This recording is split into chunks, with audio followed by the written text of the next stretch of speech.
할렐루야. 할렐루야. 지난 한 주간 평안하셨습니까? 지난 한 주간 즐겁게 사셨습니까? 점점 아멘이 줄어들어요. 자, 지난 한 주 아무 일 없이 편안하셨습니까? 그래요. 아무 일 없이 편한다라고 하는 건 정말 하나님의 크신 은혜인 줄로 믿습니다. 코로나로 사회적 거리두기가 또다시 강화되었습니다. 이제 교회도 어떻게 될지 아무도 모릅니다. 참 생각해 보면 답답함이 가시지 않는 나라의 모습이 아닐까라는 그런 생각도 듭니다. 그렇다고 하더라도 우리가 생각해야 될 것은 그래도 나 정도면 잘 살고 있다라고 생각하며 사는 거, 그게 바로 진짜 행복이 아닌가, 그런 생각이 듭니다. 하나님은 우리의 입술의 고백대로 해주시겠다 약속하셨어요. 그러니까 불평하기보다는 감사하며 사는 것이 낫지 않겠습니까? 아멘이 왜 이래요? 아멘. 이것이 착각이어도 괜찮습니다. 이것이 착각이어도 괜찮은 것은 우리 입술의 고백대로 하나님께서 이루어 주시다라고 하셨으니, 우리 내가 제일 행복합니다라고 생각하며 사시기를 주님의 이름으로 축원합니다. 우리는 살아가면서 참으로 많은 착각을 하며 살아가고 있죠. 어떤 분이 착각은 자유라는 글에서 우리 세상 사람들은 6가지 정도의 착각을 하며 살아간다라고 말합니다. 자, 첫 번째 착각은 바로 남자들의 착각입니다. 여자가 쳐다보면 자기에게 호감이 있는 줄로 아는 착각. 그래서 나 정도면 괜찮지. 그래서 혹시나 여성분이 자기가 싫다라고 하면 저 사람 한번 튕기는 거야 라고 생각하는 그런 착각을 한다라고 합니다. 자, 그러면 남자만 착각을 하냐? 여자분들도 착각을 한다 그래요. 남자가 먼저 말을 걸면 자기에게 관심이 있어서 말을 걸 줄 아는 그런 착각. 그리고 남자가 자기와 같은 방향으로 걸어가면 이 남자가 나에게 관심이 있어서 따라오는 줄 아는 그런 착각을 가지고 산다 그럽니다. 아이들에게도 착각이 있죠. 초등학생에게 착각이 있는데 나도 서울대 정도는 쉽게 갈 수 있다라는 그런 착각을 하며 산다 그럽니다. 자, 중고등학생도 착각이 있죠. 어떤 착각을 하느냐? 앞사람 등 뒤에서 숨어서 잘 때 내 눈에 선생님이 안 보이면 선생님도 내가 안 보이는 줄 아는 그런 착각으로 산다 그럽니다. 이건 남 얘기가 아닌 것 같아요. 저도 그랬던 것 같습니다. 또 부모들의 착각도 있습니다. 우리 애는 정말 착한 애인데 친구를 잘못 만나서 삐뚤어진 거다라고 생각하는 착각이 있다 그럽니다. 자, 그리고 마지막 착각, 이 자리에 있는 우리 모두의 착각입니다. 이 이야기를 들으면서 나는 아니겠지라고 생각하는 그런 착각으로 산다라는 것입니다. 여러분들 어떻습니까? 여러분들도 이 착각 가운데 포함되어 있는 것은 아닙니까? 남 얘기가 아니더라고요. 자, 그렇다면 예수 믿는 우리에게도 과연 이러한 착각이 있을까요? 분명히 있습니다. 그 중에 첫 번째가 무엇이냐? 나는 하나님을 잘 믿는다라는 착각을 하며 산다라는 것입니다. 나 정도는 믿으면 돼. 내가 믿음의 표준이야 라고 생각하는 사람들이 의외로 많다라는 것이죠. 이것이 그리스도인들의 첫 번째 착각입니다. 그럼 두 번째 착각은 뭐냐? 내가 예배에 잘 참석하고 있으니 나 정도면 믿음 있는 사람이야 라는 착각이랍니다. 그러니까 예배 참석이 믿음의 척도라고 생각하며 살아가는 사람들이 의외로 많다라는 것입니다. 그리고 마지막 세 번째 착각은 내가 교회에서 열심히 봉사하니까 나 정도면 신앙생활 잘하는 건 아니야 라는 착각을 하며 산다라는 것이죠. 즉 신앙생활의 표준을, 믿음의 표준을 봉사의 수준에 맞추고 있다라는 것입니다. 내가 교회에서 직분 받고 내가 교회에서 열심히 봉사하고 있으니 나 정도면 믿음 생활 잘하는 것 아닌가라는 생각, 그 착각이 우리 가운데 의외로 많은 착각 가운데 하나다라는 것입니다. 여러분들은 어떠십니까? 과연 내가 하나님을 잘 믿고 있다라고 생각하며 사십니까? 그렇다면요, 하나님을 잘 믿는 기준이 뭡니까? 예배 잘 드리면 믿음 좋은 사람입니까? 교회에서 주일날 하루 종일 봉사하고 시간만 나면 교회 가서 사는 사람, 그 사람이 정말 믿음이 좋은 사람이냐라는 것입니다. 물론 그렇다고 예배에 참석 안 하고 교회에 잘 나오지 않는 사람이 믿음이 있는 사람이라는 뜻은 아닙니다.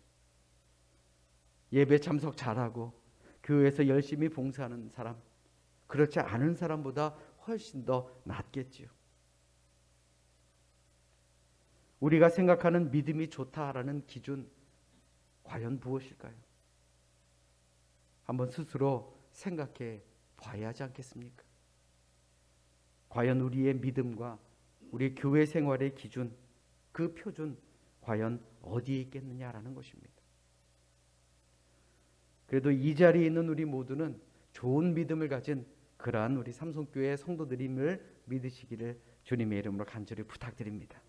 자, 우리 옆에 있는 분들과 이렇게 인사하겠습니다. 우리 진짜 그리스도인이 됩시다. 자, 우리 그리스도인들은요, 서로에게 힘이 되어주는 사람들입니다. 자, 우리 옆에 있는 분들 다시 바라보시면서 웃으면서 이렇게 인사합니다. 서로에게 힘이 되어줍시다. 자, 우리 모두가 착각하는 그리스도인이 아니고 진짜 그리스도인이 될 수 있도록 늘 고민하고 늘 하나님의 말씀대로 행동하며 하나님께서 인정하실 수 있는 그러한 믿음의 사람들이 될 수 있기를 주님의 이름으로 간절히 축원합니다. 자, 우리 성경을 높이 들고 우리의 믿음을 고백합시다. 자, 우리 성경을 높이 듭니다. 저는 예수 믿어 구원받았습니다. 저는 예수 믿어 하나님 자녀 되었습니다. 저는 예수 믿어 천국 백성 되었습니다. 하나님께서 선물로 주신 오늘 하나님 말씀으로 가르침을 받습니다. 눈을 열어 주의 법 안에 있는 놀라운 진리를 보고 깨닫게 하소서. 아멘으로 순종하여 하나님께 영광 돌리는 삶이 되게 하소서. 아멘. 고백한 대로 사시기를, 또 흔들림 없이 사시기를 주님의 이름으로 간절히 축원합니다. 우리는 올 한 해 주전 520년경 바벨론 포로 후에 예루살렘에 귀환하여 무너졌던 성전을 다시 재건한 스가랴 선지자의 말씀을 통해 우리 자신을 한번 살펴보려 합니다. 지난 1년 동안 우리는 이스라엘의 역사에 대해서 정말 귀가 아프도록 들었죠. 그런데 오늘 말씀은 이 스가랴 선지자의 말씀입니다.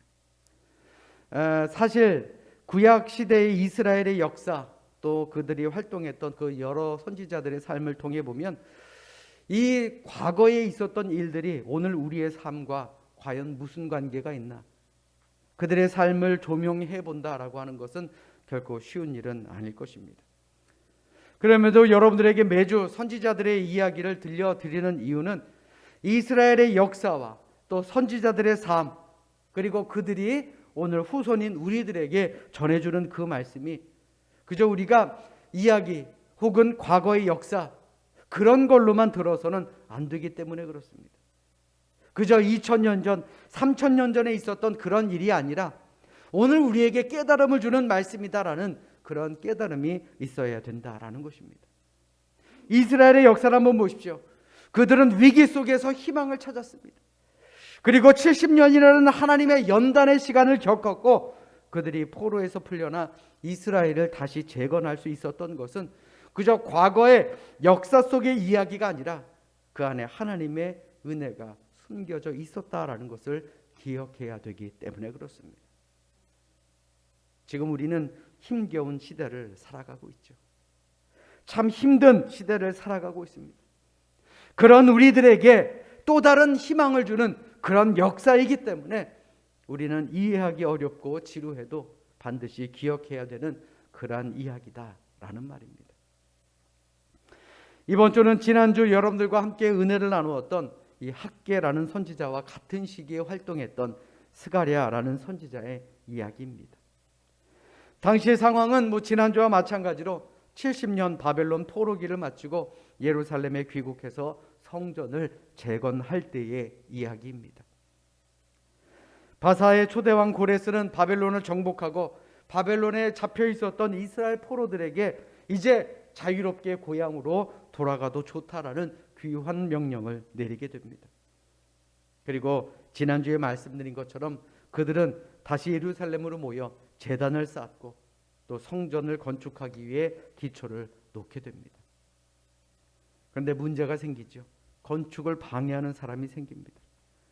같은 민족인 사마리아 사람들은 이 바사의 관리들에게 뇌물까지 줘가면서 이스라엘 성전을 건축을 중단시킨 것입니다.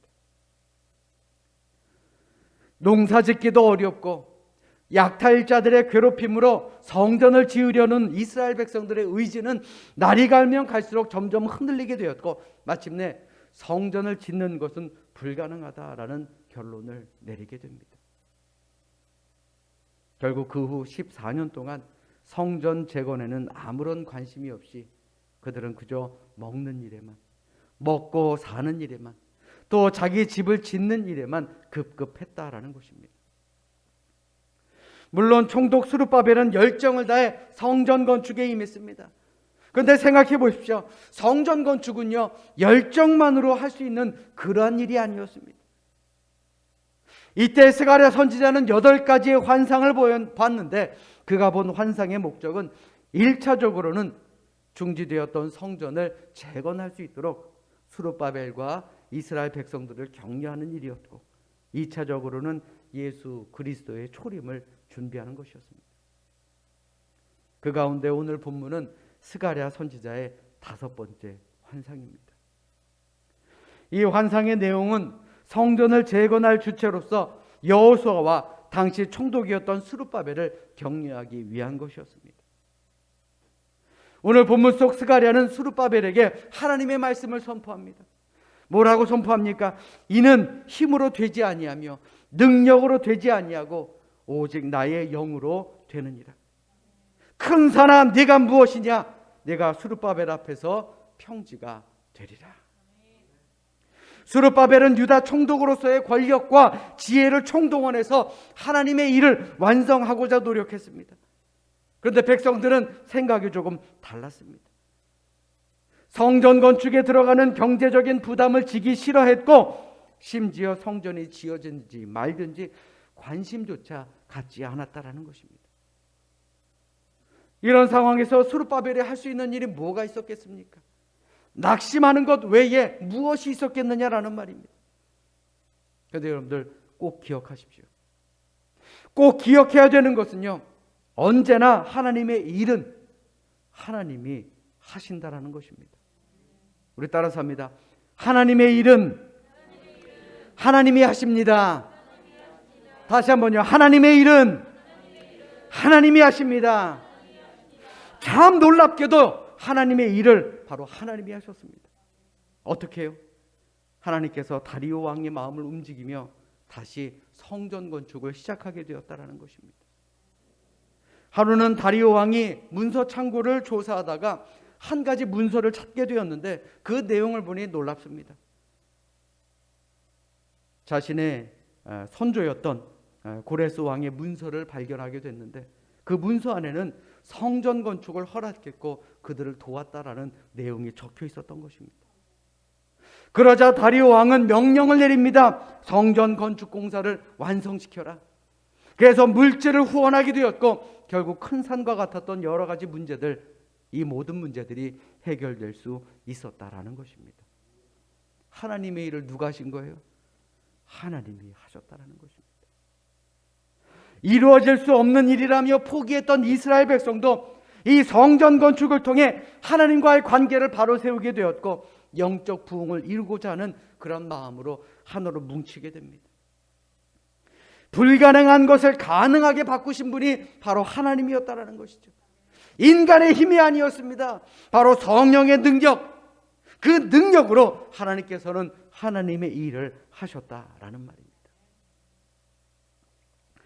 사실 우리도 살아가면서 이 인생이라는 여행길에서 정말 큰 산과 같은 엄청난 문제를 만날 때가 많습니다. 아니, 안 만나고 싶어도 여지없이 만나게 되는 게 우리가 살아가는 인생이죠. 저는 여러분들에게 한번 말씀드렸는데, 저는 군 생활을 강원도에서 했습니다. 이 강원도가 참 군 생활하기가 힘들어요. 왜냐하면 산이 많기 때문에 그렇습니다. 그러다 보니 군에 가면 행군이라는 것을 하는데 이게 너무나도 힘듭니다. 왜요? 산을 하나 넘으면 또 다른 산이 나옵니다. 그래서 힘을 내서 하나를 넘으면 또 나오게 됩니다. 이 산이 마지막이라고 생각하고 죽을 힘을 내서 넘으면 또 나옵니다. 고참들이 외칩니다. 야, 이게 마지막 산이야 하고 이야기하면 또 나옵니다. 그게 바로 우리 인생 아닙니까? 우리 인생도 이와 마찬가지입니다.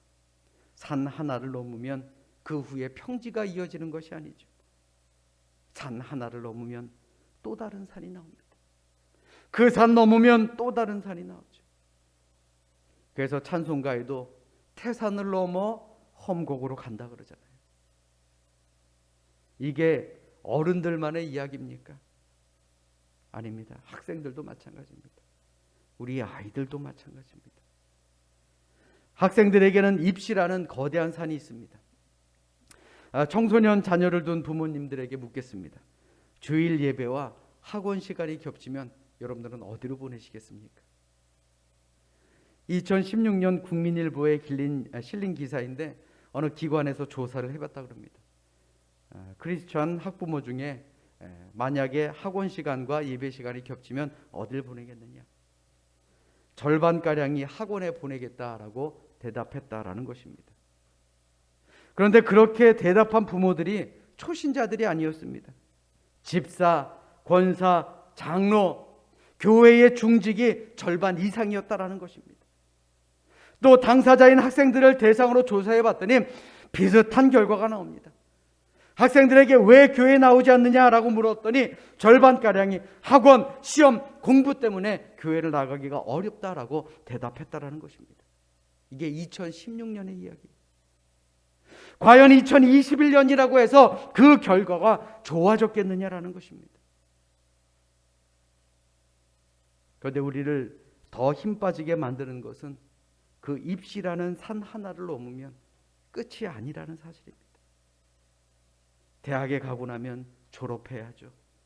졸업하면 취업해야죠. 취업하면 끝입니까? 남자들은 군대도 가야죠. 또 세상에 나가면 모든 것이 핑크빛입니까? 아니죠. 승진해야죠. 결혼도 해야죠. 아이도 낳아야죠. 키워야죠. 학교 보내야죠. 인생은요, 이 많은 산이 끝도 없는 그러한 길입니다. 경제적 문제의 산, 사람들과의 관계에서 생기는 여러 가지 갈등이라는 산, 나이가 들면 들수록 질병이라는 산, 이 수많은 산들이 우리 앞에 버티고 서서 우리를 기다리고 있다라는 것입니다. 그러므로 두려워 떨게 만들고 우리를 낙심하게 만들며 우리의 앞을 캄캄하게 만드는 그런 산과 같은 문제들 앞에서 우리가 의지해야 될 대상, 바로 하나님뿐임을 믿으시기를 주님의 이름으로 간절히 부탁드립니다. 오늘 본문에 나오는 유대인들에게 있어서 큰 산이 무엇이었습니까? 성전 재건의 난관, 그리고 여러 가지 장애물을 의미합니다. 생각해 보십시오. 성전을 재건하는 것이 결코 쉬운 일이었겠습니까? 아니었습니다. 수많은 난관, 수많은 장애물 분명히 그들 앞에 있었습니다. 그런데 스가랴는 큰 산을 만날 때 낙심하지 말고 실망하지 말고 믿음으로 이겨내라 라고 이스라엘 백성들과 수르바벨 앞에서 선포했던 것입니다. 오늘 본문 7절의 말씀, 오늘 본문 7절의 말씀을 통해 하나님의 말씀을 선포한 것입니다. 큰 산아, 네가 무엇이냐? 네가 수르바벨 앞에서 평지가 되리라. 사랑하는 여러분, 여러분들에게도 이러한 큰 산과 같은 어려움이 있습니까? 큰 산과 같은 문제가 생기셨습니까? 평지로 만드시는 하나님을 믿으심으로 말미암아 우리 이렇게 선포할 수 있기를 바랍니다. 큰 산아, 네가 무엇이냐? 네가 수르바벨 앞에서 평지가 되리라. 이 수르바벨이라는 이름을요, 자기 이름으로 한번 바꾸어서 우리 함께 선포해 보도록 합시다. 우리 큰 산아, 네가 무엇이냐? 거기 땡땡땡에 자기 이름을 넣어서 한번 힘있게 선포해 보도록 하십시다. 자, 함께 선포합니다. 시작. 큰 산아, 네가 무엇이냐? 네가 허경제 앞에서 평지가 되리라. 아멘. 여러분들의 믿음대로, 여러분들의 믿음의 고백대로 될 줄로 믿습니다. 아멘. 오늘 본문 9절의 말씀을 보십시오. 오늘 본문 9절의 말씀을 자막으로 준비했습니다. 우리 같이 읽겠습니다. 시작.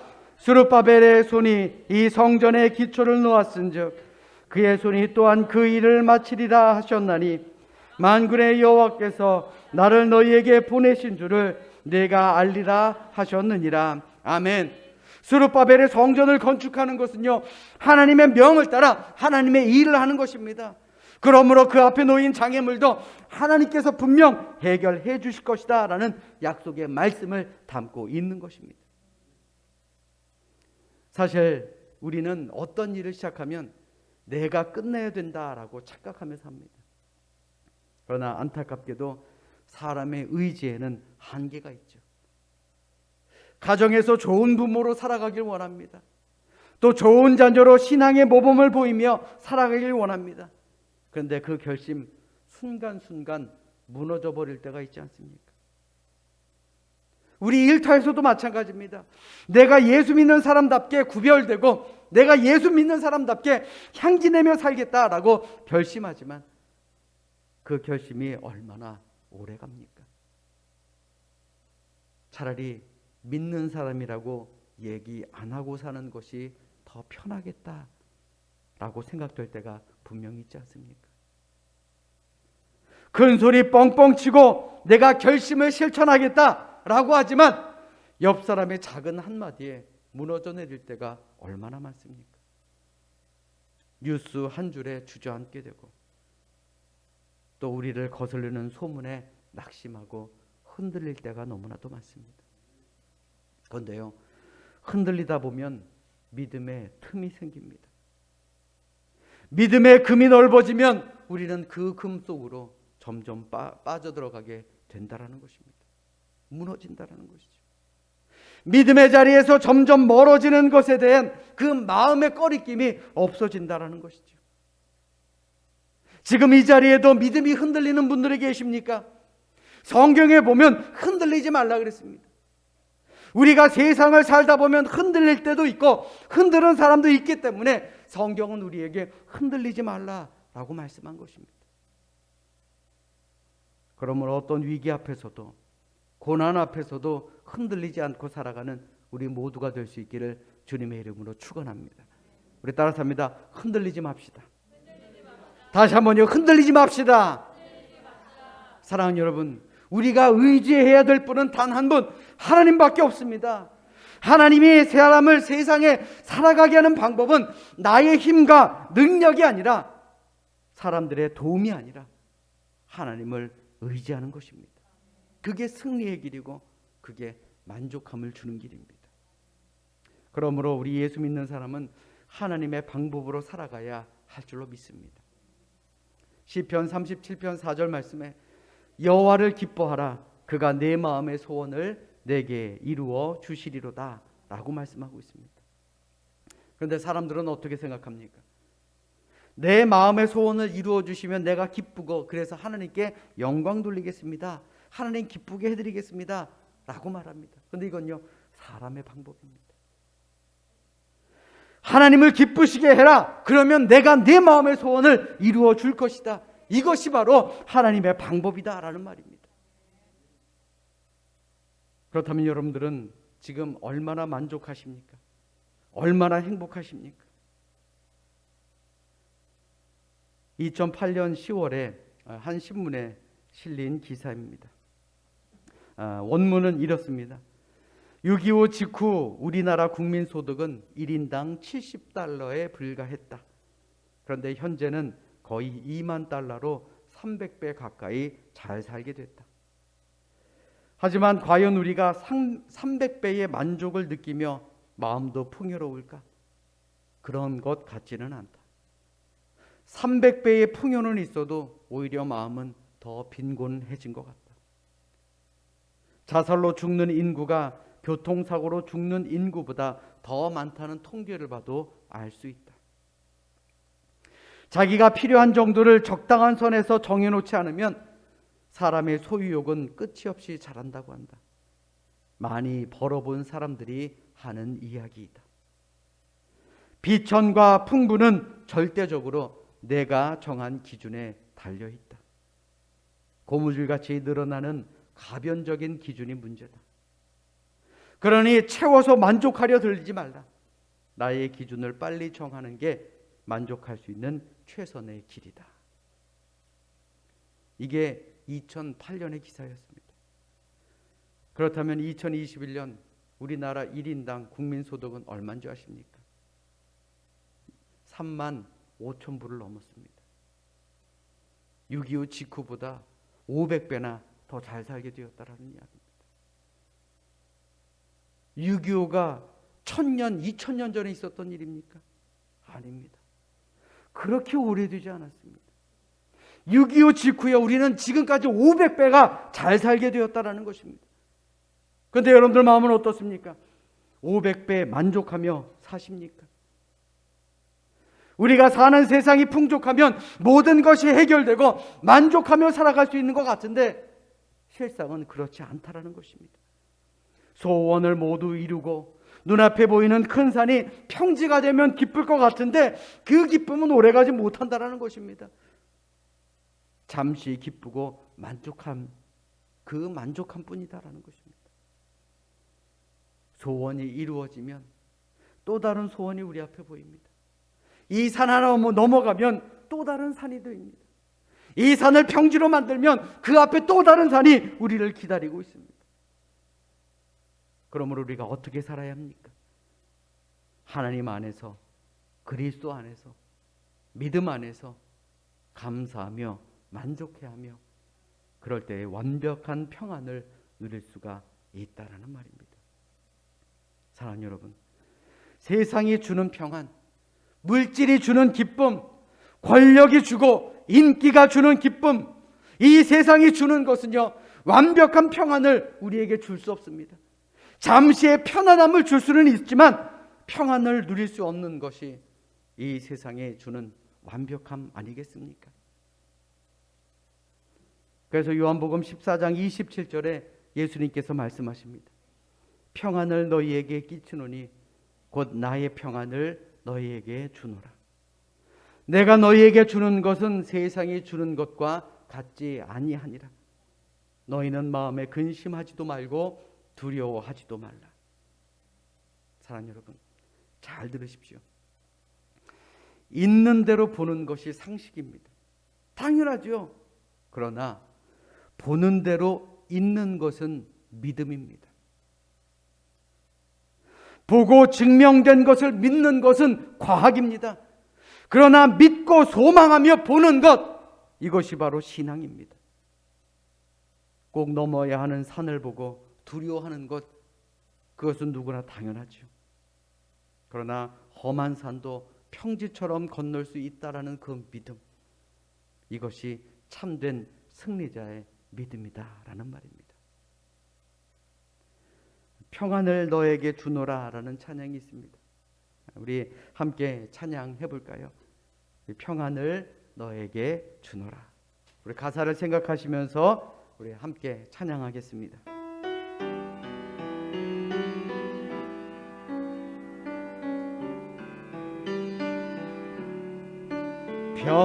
평안을 너에게 주노라. 세상이 줄 수 없는, 세상이 알 수도 없는 평안,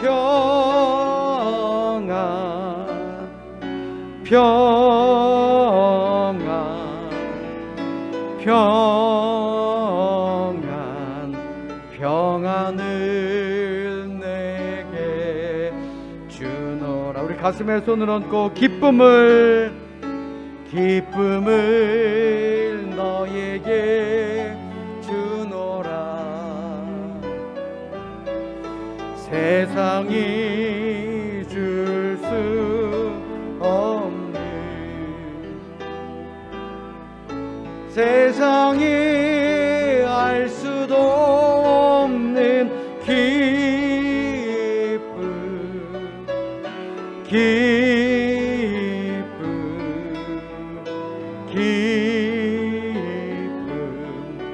기쁨을 내게 주노라. 아멘. 우리 살다 보면 숨이 찰 때가 있습니다. 때론 넘어지기도 합니다. 때론 억울하게 이유 없이 매만든 것 같은 서러움도 있습니다. 내가 하나님의 일 열심히 하는데, 내가 교회에서 열심히 봉사하는데 왜 사람들이 수군거리고 나를 멸시할까? 왜 나를 바보로 만들까? 라고 생각될 때도 있습니다. 그러나 그 안에는 우리를 살리시고 우리를 회복하시려는 하나님의 놀라운 뜻이 있음을 기억하시기를 주님의 이름으로 간절히 부탁드립니다. 쉽지 않은 세상이죠.